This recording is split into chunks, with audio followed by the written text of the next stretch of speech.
Bonjour à tous les cinquièmes actuellement. Certains pays sont beaucoup plus riches que d'autres, ça c'est une certitude, on l'a déjà vu dans des cours précédents. Mais nous allons nous intéresser surtout maintenant à la satisfaction des besoins et comment chacun des pays peut le faire, le mettre en place.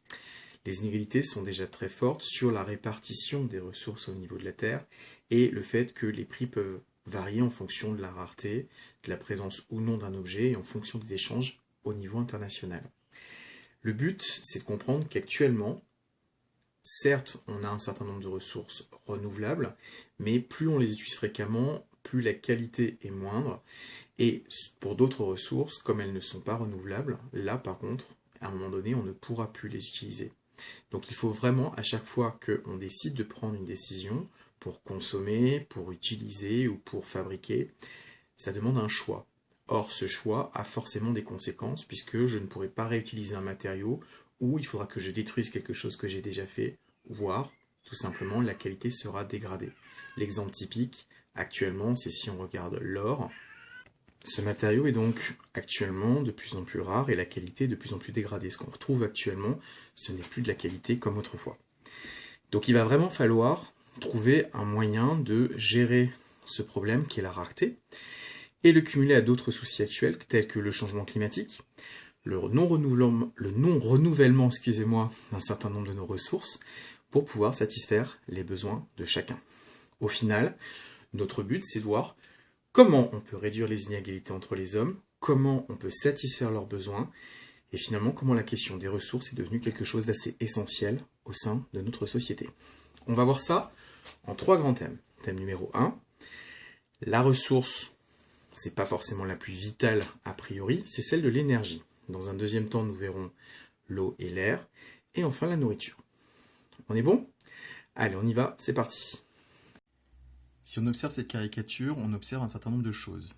Donc dans un premier temps, j'ai donné la nature, maintenant je vais dire ce que je vois. Je vois un homme en fort surpoids, assis sur quelque chose qui ressemble au monde. En dessous, je vois des jeunes gens ou des hommes, des femmes qui sont nombreux, qui ont un teint relativement maladif, ils ont tous la même tête.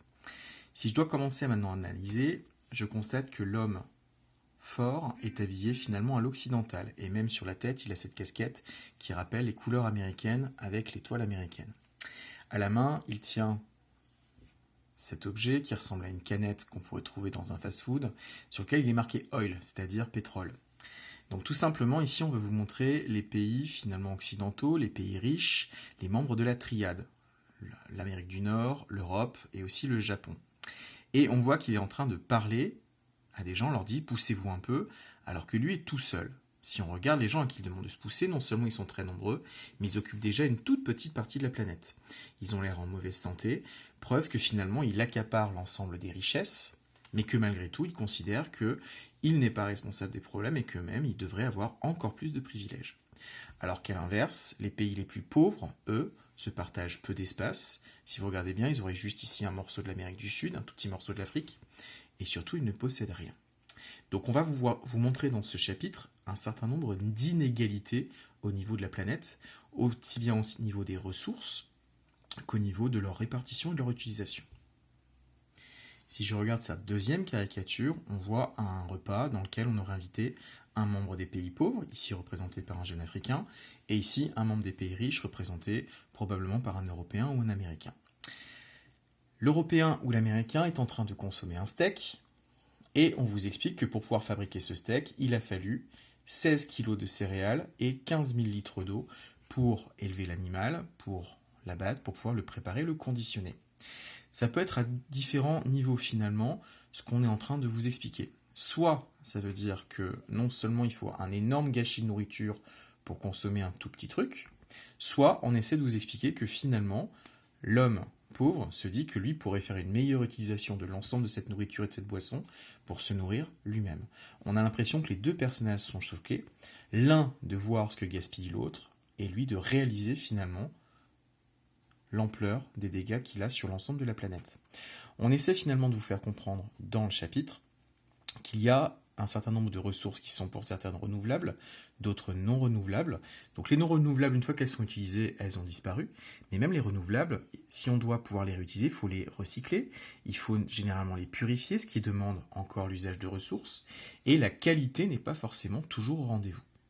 Donc on va essayer de voir comment, au niveau de la planète, nous essayons finalement de satisfaire les besoins de tous, notamment les besoins essentiels, qui sont bien entendu respirer, ça nous sommes des êtres vivants, mais aussi nous nourrir et utiliser un certain nombre de ressources énergétiques.